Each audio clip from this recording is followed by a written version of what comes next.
itu, aku berdoa tingkap-tingkap langit dicurahkan. Aku percaya terobosan dalam bisnisku, terobosan dalam keuanganku. Setan bilang, Red, kalau kau berhenti hanya dipercaya, tidak ada ketaatan pada firman, maka imanmu tuh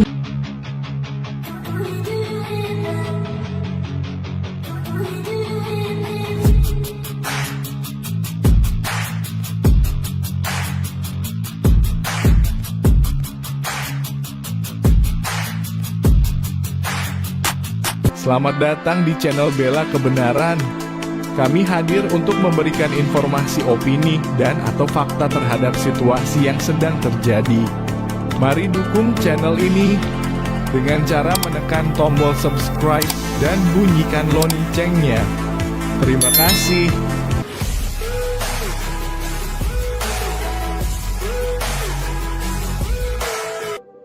Amin, amin. Shalom Bapak Ibu. Terima kasih buat kepercayaannya saya boleh melayani di tempat ini. Ya, dan tema firman Tuhan hari ini adalah iman yang berfungsi. Saudara, kita ini percaya kepada Tuhan, kita mengikuti Tuhan, ya bukan karena kita sudah melihat Tuhan.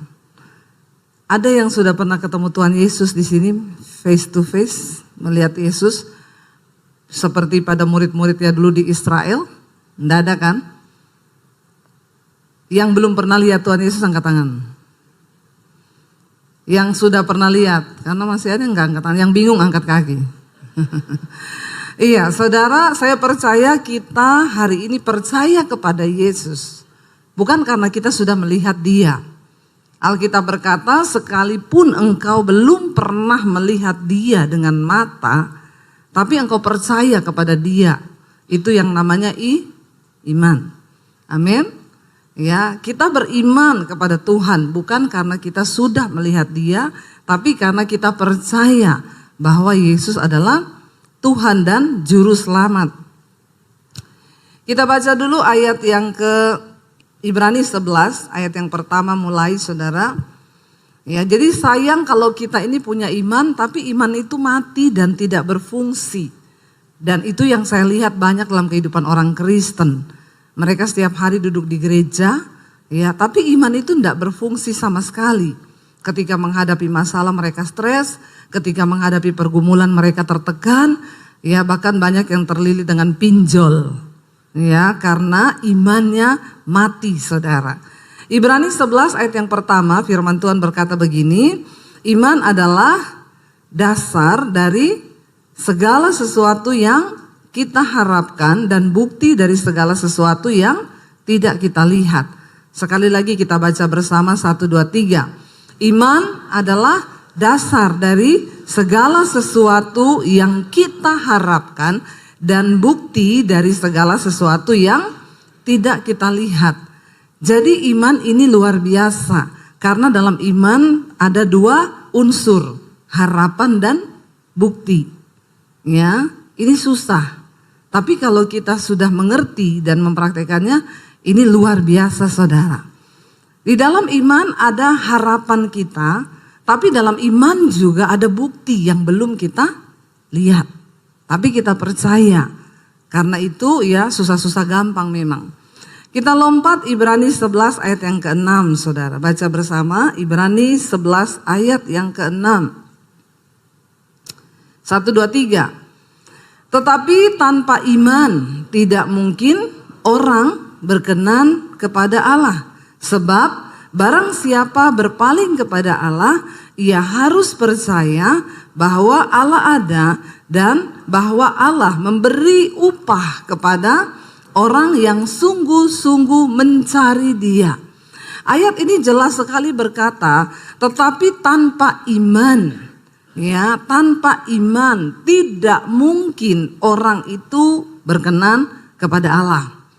Ya, tanpa iman. Nah, iman yang bagaimana saudara?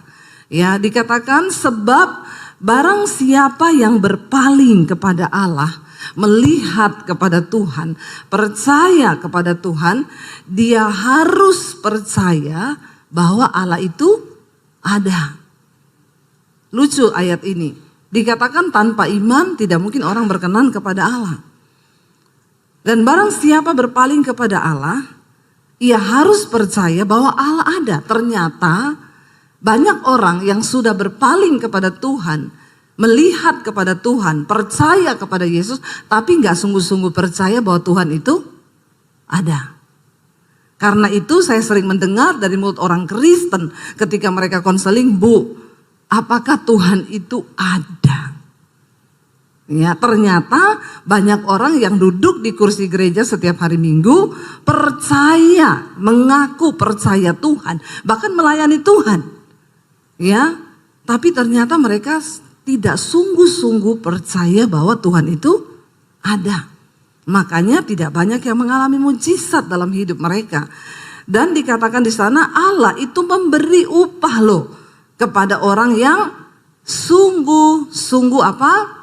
Mencari Dia. Karena itu jangan berhenti hanya dipercaya, ya. Tapi mari kita sungguh-sungguh mencari Tuhan. Karena ada apa dikatakan upah. Ya, saudara mau nggak upah dari Tuhan? Siapa yang mau upah dari Tuhan? Ya, jemaat di sini agak tegang ya. Saya nggak tahu ini karena faktor apa ya. Jadi tapi ya saya berdoa supaya kita semua membuka hati bagi firman Tuhan, saudara ya. Dikatakan ada upah loh, ada upah bagi mereka yang sungguh-sungguh mencari Tuhan. Dan kita kalau dapat upah dari manusia seneng gak saudara? Ya, seneng tentunya ya. Kita dapat upah setiap bulan, kita bekerja dikasih upah. Seneng kalau sudah gajian. Nah kalau Tuhan yang kasih kita upah, luar biasa gak? Luar biasa, lebih luar biasa lagi saudara. Nah kita mau belajar saudara. Di dalam Alkitab ada satu orang yang dikatakan dia itu bapak orang beriman. Yaitu siapa? Abraham. Kenapa Abraham dikatakan sebagai bapak orang beriman? Tentunya karena imannya sudah teruji. Amin. Kita nggak bisa dikatakan beriman, percaya kepada Tuhan kalau iman kita belum diuji. Ya, saya yakin saudara semua pasti punya pengalaman ujian iman. Ya, saya yakin orang yang mengaku percaya Tuhan itu harus mengalami pengalaman ujian iman. Kalau saudara belum mengalami, saya doakan supaya diuji. Amin. Ya, harus saudara. Karena tanpa ujian iman kita tidak mungkin terbukti ya. Dikatakan di sana Abraham itu bapak orang beriman. Kalau kita baca Ibrani 11, kenapa dikatakan ayat yang ke-8 sampai ayat yang ke-11? Kenapa Abraham itu dikatakan bapak orang beriman? Ibrani 8 ayat 11, Ibrani 11 ayat yang ke-8 saudara. Firman Tuhan berkata di sana begini saudara, karena iman apa? Abraham taat. Ya, sampai di sini dulu. Karena iman Abraham taat. Ternyata tidak mungkin kita taat sama Tuhan tanpa iman. Sebaliknya iman tanpa ketaatan itu kosong. Di dalam Yakobus dikatakan, engkau percaya hanya ada satu Allah saja, itu baik. Tapi setan juga percaya akan hal itu. Jadi kalau iman kita hanya sampai dipercaya, maka kita satu level sama. Dengar baik-baik ya.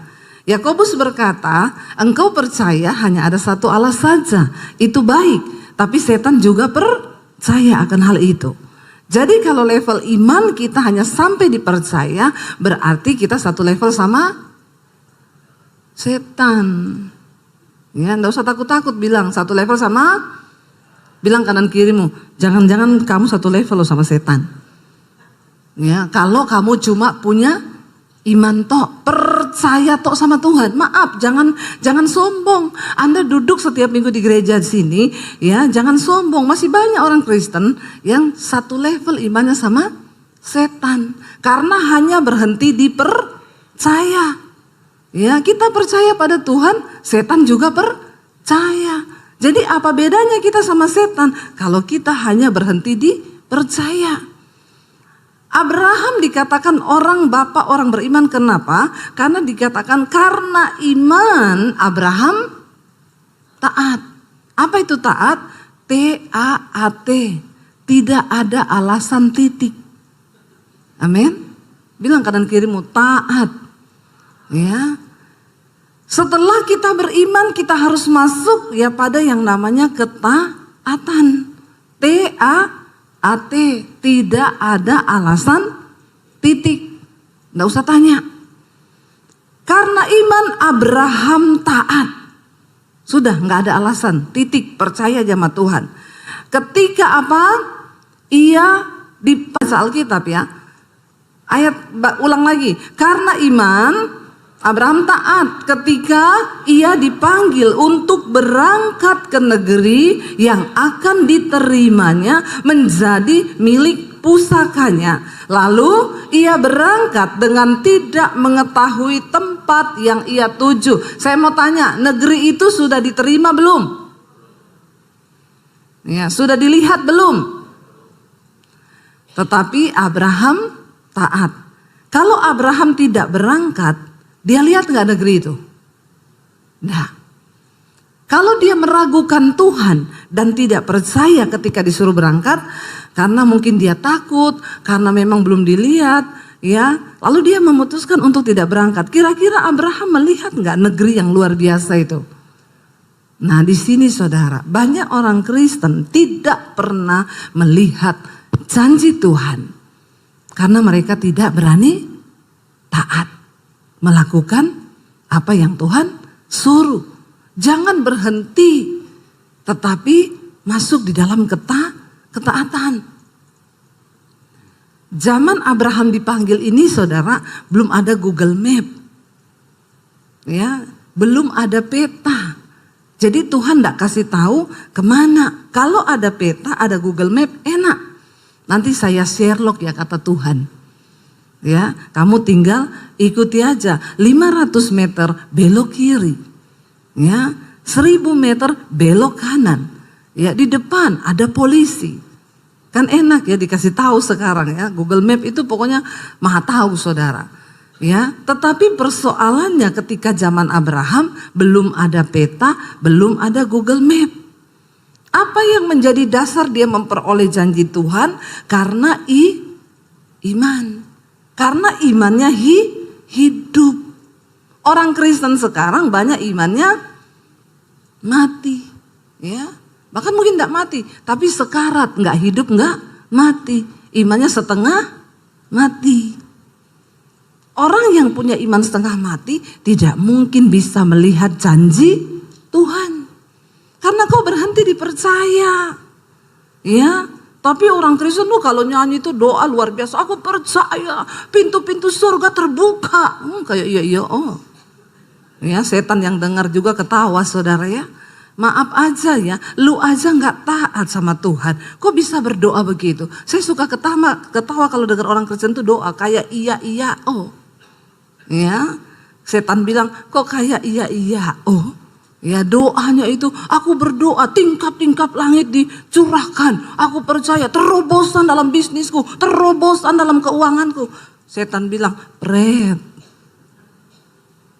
Kalau kau berhenti hanya dipercaya, tidak ada ketaatan pada firman, maka imanmu tuh tidak mungkin berfungsi, tidak mungkin hidup." Dikatakan karena iman lalu berangkatlah Abraham ke negeri yang tidak diketahui. Dia pergi ke tempat yang dia tidak tahu. Ikut Tuhan itu ngeri-ngeri sedap. Kita seringkali dibawa ke tempat-tempat yang nggak kita tahu di sana ada apa. Memang uji nyali saudara. Ikut Tuhan itu uji nyali. Seringkali kita dibawa ke tempat-tempat yang kita tidak mau, yang kita tidak inginkan. Abraham, dia bisa saja memilih, saya sudah enak di sini. Ya, di rumah keluargaku, aku tinggal terusin usaha bapakku, ya, tinggal terima warisan, udah beres semua. Tapi Tuhan itu tidak seperti itu. Tuhan ingin engkau mengalami dia secara pribadi, supaya engkau bisa cerita bahwa kau punya Tuhan yang hidup. Amin. Ya, ada yang bilang memang Bu orang kaya itu sombong. Jangan salah, miskin sombong juga banyak. Ya, bukan cuma kaya yang sombong, miskin. Artinya apa saudara? Memang semua manusia terlahir dengan sikap, sifat sombong. Tapi Alkitab berkata Tuhan menentang orang yang sombong. Tapi dia mengasihi orang yang rendah hati. Bagaimana kita bisa rendah hati? Harus dihancurkan. Bilang kanan kirimu, gak usah sombong.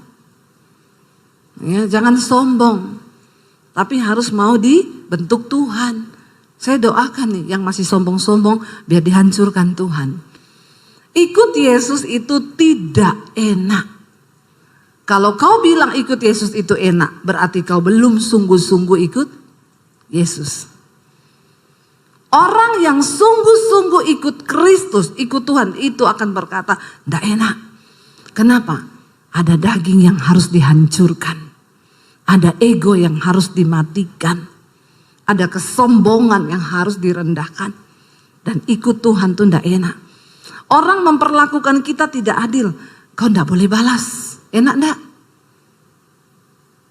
Pengennya balas. Kalau bisa 7 kali lebih. Tapi Tuhan bilang enggak boleh. Ya, kalahkan kejahatan dengan kebaikan. Itu enggak enak saudara. Siapa bilang enak? Ya, jangan mengutuk orang yang membenci dan menganiaya kamu. Tapi berdoa, mintalah berkat bagi orang itu. Enak enggak?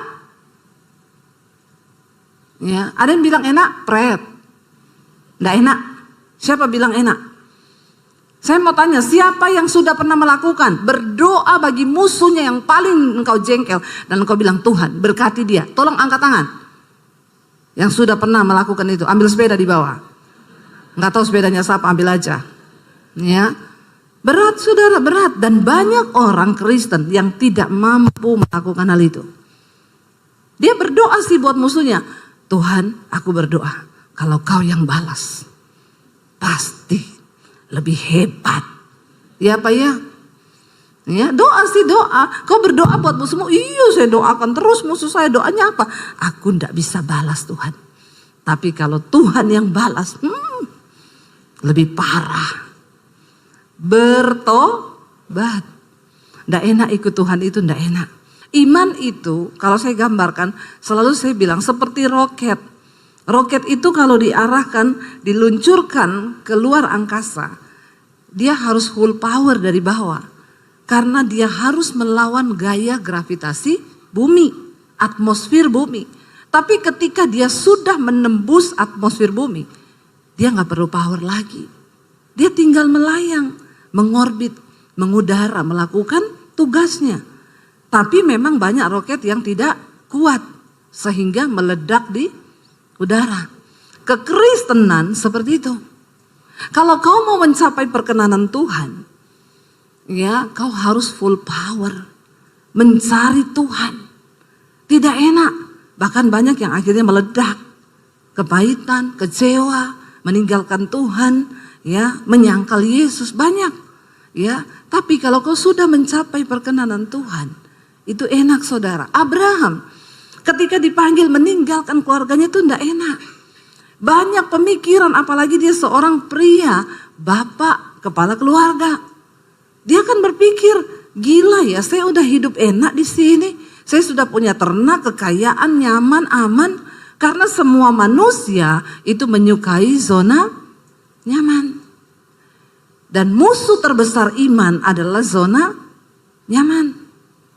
Kesulitan yang kau hadapi hari ini bisa jadi menjadi anak tangga. Tuhan sedang membawamu kepada level iman yang berikutnya. Katakan, amin. Jangan mudah menyerah. Jalani bersama Tuhan. Saya berbicara di sini bukan teori, karena saya sudah melihat bagaimana mujizat dan kuasa Tuhan itu dalam hidup saya. Perjalanan hidup saya dilempar, dibuang dari keluarga itu saya lulus SMA loh saudara. Makanya saya bilang sama anak-anak saya yang sekarang ini Gen Z. Saya suka bilang mereka tuh Gen Z. Biar agak-agak ada power gitu ya. Gen Z itu kan menghidupkan. Generasi hari-hari ini tuh generasi yang rapuh. Ya, dikit-dikit tertekan. Ya, saya kemarin ketemu saudara teman saya di Semarang. Bu, ya generasi hari ini tuh Bu, dapat gaji, komisi 1 kali gaji tuh Bu. tertekan di tempat pekerjaan, dia keluar. Saya tanya, sekarang kamu kerja apa? Enggak kerja om. Terus kamu ngapain? Ya enggak ngapa-ngapa. Aku lebih menikmati hidup kayak gini. Agak gila enggak generasi sekarang ini? Ya, makanya orang tua hati-hati. Memang mereka dibesarkan dengan ya dunia sosial media di mana mereka tuntutan gayanya itu ya udah selangit saudara, padahal nggak ada duit. Gaya tok itu. Ya daya juangnya nggak ada. Saya sering bilang sama anak-anak saya, mami seumuran kamu ini dulu, mami udah keluar dari rumah loh. Tanpa orang tua yang menopang, cuma bersama Tuhan. Saya selalu kasih ikat sama mereka, makanya anak-anak saya didik keras. Dari SD, SMP, SMA, naik gojek sekolah. Ya hujan loh mam, enggak apa-apa, hujan enggak mati. Berangkat sana, ya biarin, ya. Mereka harus mengalami proses hidup yang berat. Enggak pakai pembantu di rumah, kamu cuci baju sendiri. Bajumu kotor, kamu enggak pakai baju bersih ke sekolah. Orang tua sekarang salah didik semua anaknya. Dari kecil udah dimanja, makanya makin hancurlah generasi kita ini. Udah enggak dibawa ke Tuhan, ya semua serba dikasih, jadi hancur saudara. Nilai juangnya enggak ada. Saya mengalami Tuhan itu, berproses dengan Tuhan itu luar biasa. Orang bertanya, kenapa ibu itu punya iman yang begitu hari ini luar biasa? Saya bilang, ya karena proses yang berat. Semakin berat proses hidupmu, semakin kuat imanmu. Makanya jangan mau yang gak mudah-mudah. Bersama Tuhan, hadapi saudara. Ya. Lalu di sana dikatakan Abraham melangkah, lalu dia pergi ke negeri yang dia gak tahu ada di mana. Yang dia nggak tahu itu di mana. Dia pergi, berangkat dia dengan tidak mengetahui tempat yang dia tuju. Ya. Lalu bagaimana Abraham bisa tahu tempat itu? Alkitab berkata setiap kali dia berhenti di satu tempat, Abraham mendirikan mezbah. Dia mencari Tuhan. Karena Tuhan menjadi Google Map-nya dia. Ya. Setiap kali dia berhenti, Tuhan aku gak tahu mau kemana. Dia mendirikan mezbah, lalu Tuhan kasih arah. Kamu jalan ke timur, nanti belok kanan, belok kiri. Orang Kristen sekarang bahkan sudah gak bisa dengar suara Tuhan. Ya, banyak yang bilang, Bu dengar suara Tuhan. Bagaimana caranya ya? Saya gak bisa tuh dengar suara Tuhan. Mari kita bertobat saudara. Lalu dikatakan di sana saudara, karena iman, ayat yang ke-9, ia diam di tanah yang dijanjikan itu, seolah-olah di suatu tanah asing, dan dikatakan di situ ia tinggal di kemah dengan Ishak dan Yakub yang turut menjadi ahli waris janji yang satu itu. Sebab ia menanti-nantikan kota yang mempunyai dasar, yang direncanakan dan dibangun oleh Allah. Saya mau tanya, berdiam di tanah asing yang dia tidak tahu, dia baru di situ, dan zaman itu saudara belum seperti sekarang. Tanah asing itu benar-benar ya tidak ada apa-apanya. Kira-kira enak nggak saudara? Nggak enak. Tapi orang Kristen sekarang suka cari yang enak. Tuhan suka bekerja dengan yang tidak enak. Daging ini adalah musuh terbesar dari iman. Sebab daging ini gak mau diproses. Tapi Tuhan cara kerjanya proses daging. Gak bisa kita berkenan saudara kalau masih ada daging. Dikatakan dengan iman juga Abraham diam di tanah yang dijanjikan itu seolah-olah di satu tanah asing. Itu gak enak. Pasti dia pengen pulang terus. Ya tetapi dia percaya bahwa Tuhan sudah merencanakan satu kota yang akan dibangun oleh Allah sendiri. Percayalah saudara, dalam setiap hidup kita, Tuhan itu punya rencana yang besar. Dia ingin bangun rencananya atas hidupmu. Dia ingin bangun rencananya atas pekerjaanmu. Dia ingin bangun rencananya atas pelayananmu. Dia ingin bangun rencananya atas anak-anak kita. Dia ingin bangun sesuatu yang besar dalam hidup kita. Sebab kita punya Tuhan yang besar, rencananya itu besar. Tapi kenapa tidak terjadi? Karena kita nggak mau bayar harga. Kita nggak suka dengan ketidaknyamanan. Kita suka dengan kenyamanan. Dan kita nggak mau taat karena yang menurut kita itu tidak enak. Tapi tidak ada saudara janji Tuhan yang didapatkan dengan begitu saja. Kenapa nama-nama tercatat di Alkitab? Yusuf, Daud, Paulus.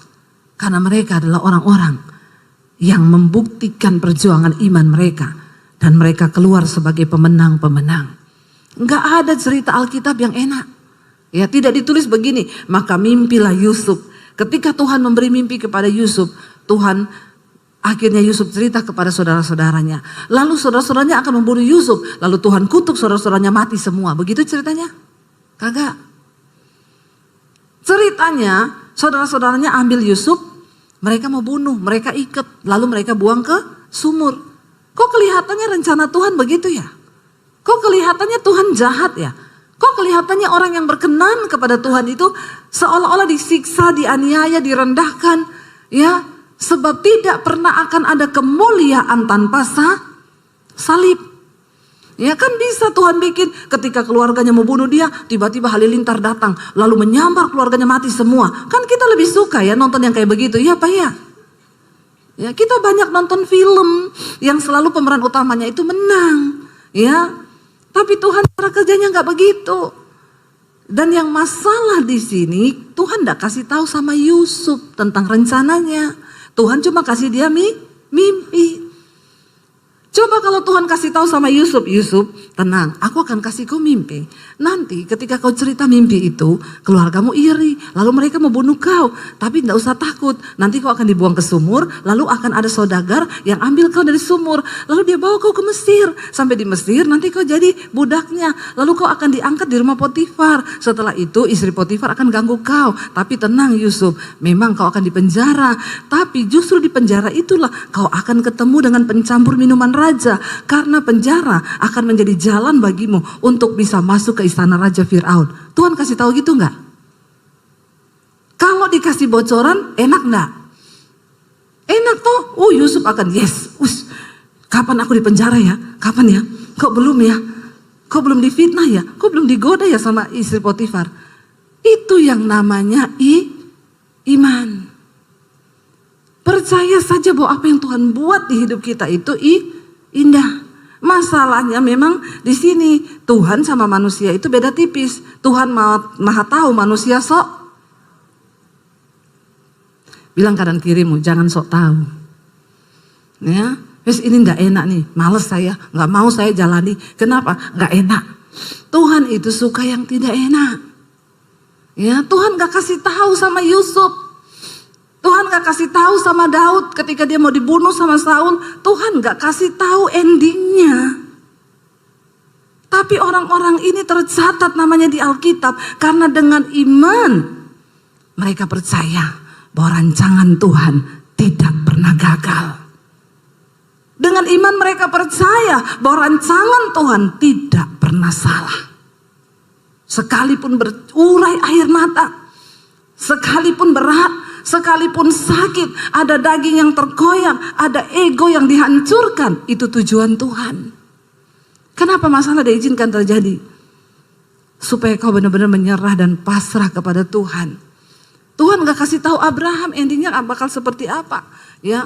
Tetapi Abraham percaya ada satu kota yang akan dibangun oleh Allah dan itu masuk dalam rencana Tuhan atas kehidupannya saudara.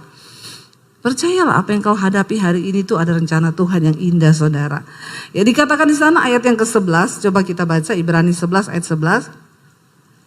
Karena iman, ia juga dan Sarah beroleh kekuatan untuk menurunkan anak cucu walaupun usianya sudah lewat.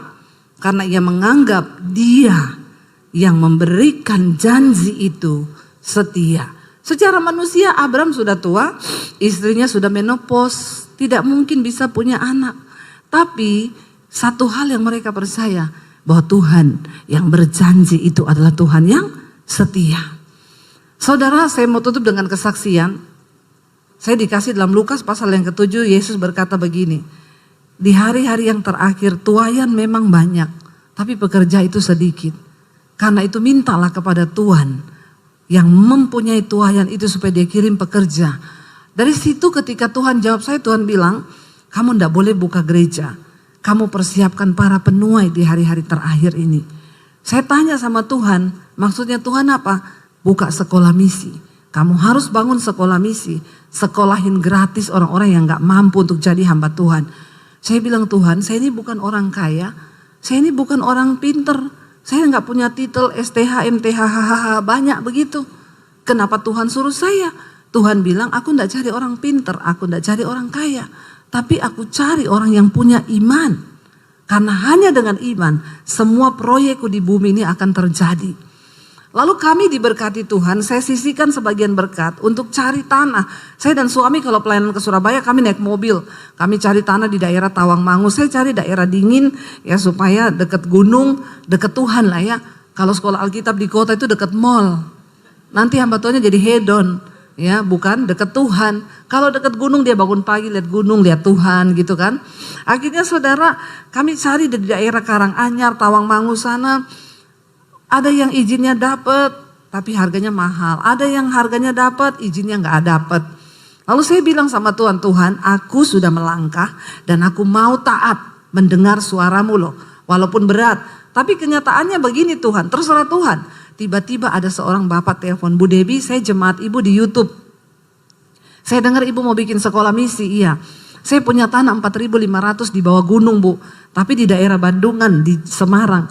Kalau ibu mau coba ibu pergi lihat. Saya pergi lihat saudara, dingin di bawah gunung, bangun pagi langsung lihat gunung di sini, balik belakang lihat gunung. Wah dekat Tuhan ini, ya cocok ini. Iya Pak, saya cocok Pak. Oke kalau ibu cocok, tanda tangan di depan notaris, diserahkan tanah itu.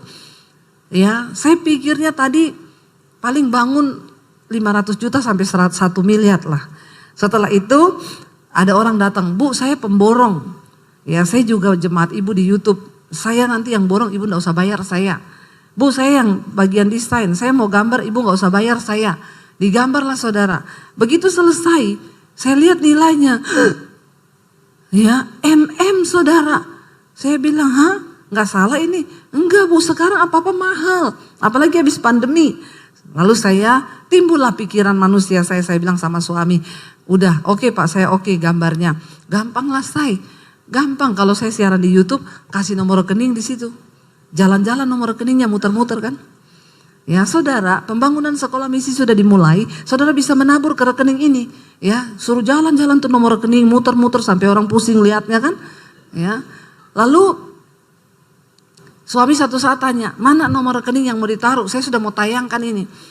Saya bilang tunggu saya tanya Tuhan lagi deh.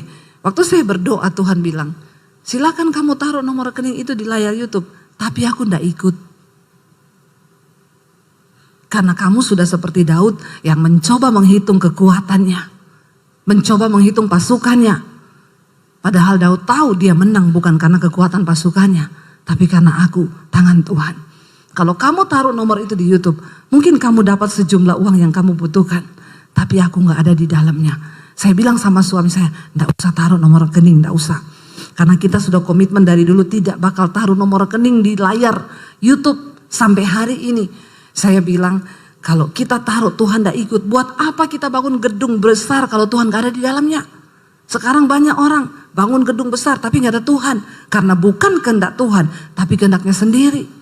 Lalu saudara saya bilang sama suami tidak usah. Lalu kami mulai berjalan. Saudara tahu pembangunan pertama.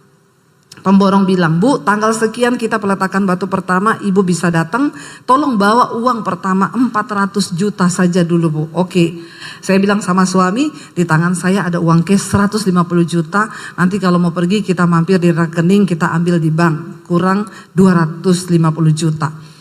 Saudara, 2 hari sebelum ke Bandungan, Semarang, ada ibu telepon saya, Bu Debbie, saya boleh main ke rumah ibu enggak? Kenapa? Saya mau antar es krim buat ibu. Oh iya, ya udah kalau mau ngantar es krim saya kasih alamat, dia datang bawa es krim. Bu ini es krim buatan saya, enak banget ibu coba, kalau mau minta lagi nanti saya kasih. Saya bikinin. Bu ini ada berkat, saya disuruh Tuhan gak tahu. Pokoknya Tuhan suruh saya datang ke ibu 50 juta Tuhan suruh saya kasih ke ibu. Oh iya terima kasih Bu, kami gak pernah ngomong ke siapapun, kami gak ngomong, cuma Tuhan yang tahu. Akhirnya saya bilang berarti kita tinggal ambil 200 juta besok aja kalau mau berangkat. Sehari sebelum kami ke Semarang ada orang telepon, Bu saya dari Kanada. Saya disuruh Tuhan ketemu ibu. Saya mau ketemu ibu. Nggak bisa Pak, saya nggak ada waktu. Besok saya harus berangkat ke Semarang, ke Bandungan. Please Bu, di dekat rumah ibu aja lah. Ketemu di Starbucks apa di mana. Sebentar aja, penting. Kami ketemu, akhirnya saya kasih waktu, oke ketemu. Waktu ketemu dia ngobrol banyak, dia diberkati lewat channel YouTube saya. Dipulihkan, Bu. Sudah 3 bulan ini saya tahan. Tuhan suruh saya kasih berkat ini sama ibu. Ini ada uang 200 juta. Saya nggak tahu Tuhan mau suruh apa, tapi ini Tuhan suruh saya kasih. Jadi saudara, saya akhirnya hari itu benar-benar membawa uang ke sana, peletakan batu pertama 400 juta. Dan Tuhan tuh bilang begini, kalau kamu taruh nomor rekeningmu di YouTube, kamu nggak akan lihat hal ini terjadi. Saudara tahu waktu pembangunan orang WA saya, Bu, saya dengar sudah mulai pembangunan, saya boleh sumbang material gini-gini, hubungi nomor pemborong saya. Ini nomornya, silakan tanya alamatnya. Bu, saya dari pabrik cat, mau sumbang cat, apa yang dibutuhkan? Hubungi nomor pemborong saya. Tanya dia alamatnya di mana. Saya nggak pernah tahu orang-orang itu siapa. Dan saya tidak mau tahu. Saya nggak mau iman saya bergantung kepada manusia. Tiba-tiba saudara, dari sini telepon, dari sini pabrik kasur. Bu, saya yang punya pabrik kasur. Ibu butuh kasur berapa? Nanti saya siapin. Oh iya, ini alamatnya, dikirim aja ke sana. Furniture, saudara, Bu, saya pabrik furniture, saya mau sumbang semua furniture yang ibu butuhkan. Saya bilang, oh iya nanti boleh kirim ke alamat sini. Waktu sudah mau jalan, peserta pertama itu 30 anak saudara, dan semua rata-rata memang tidak mampu. Jadi kami yang harus menanggung untuk tiket mereka datang dari Papua, dari NTT, dari Ambon, dari mana-mana saudara. Ya.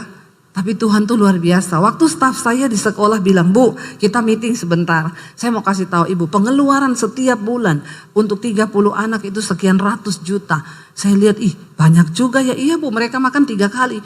Dan ini orang luar pulau, makannya banyak. Ya. Lalu saudara, ya sudahlah, ya jalan dengan iman. Saudara tahu ketika berjalan, saya nggak tahu. Pabrik tahu, Bu, saya tiap 2 minggu sekali kirim tahu. Pabrik tempe, Bu, saya setiap kali 2 minggu sekali kirim tempe.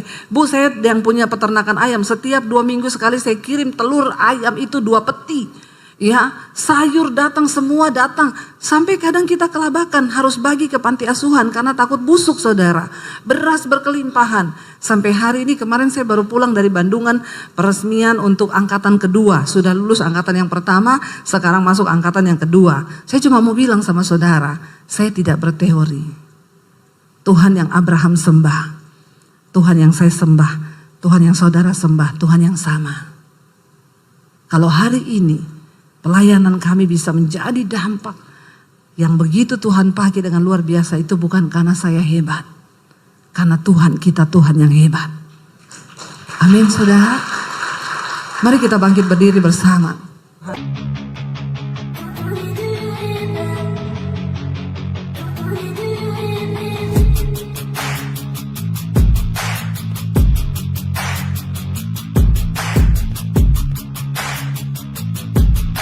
Terima kasih sahabat sudah menyaksikan tayangan kami hari ini. Tuhanlah yang membalas dan memberkati kita semua. Apabila sahabat diberkati, marilah kita dengan murah hati untuk share video ini kepada teman-teman kita yang lain, kepada grup-grup keluarga dan sebagainya.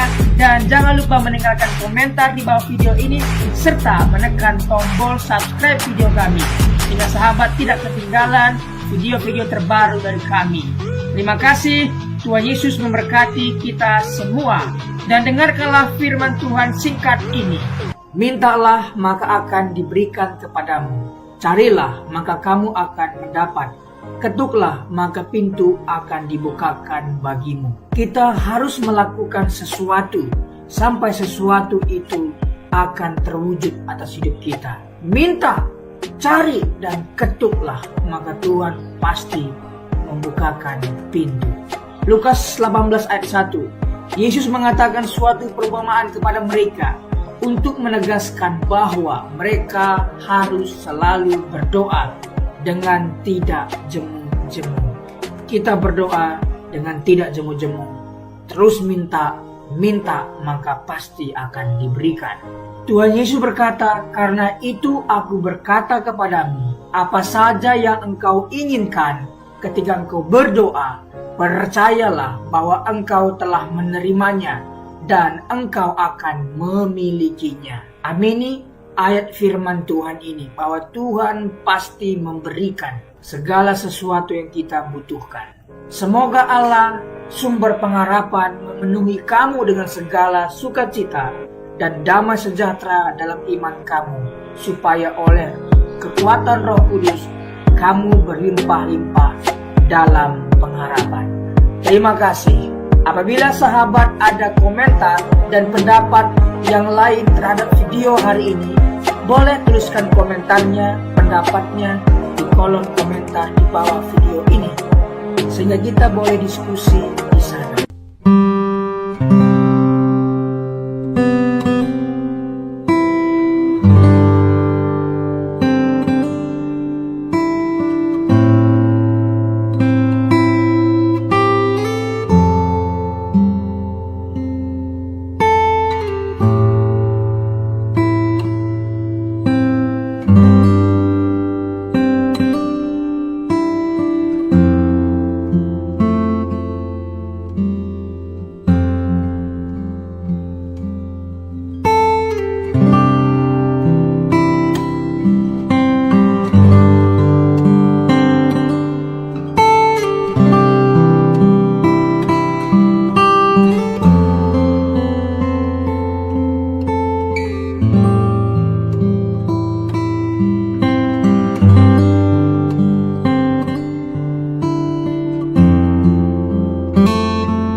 Tuhan.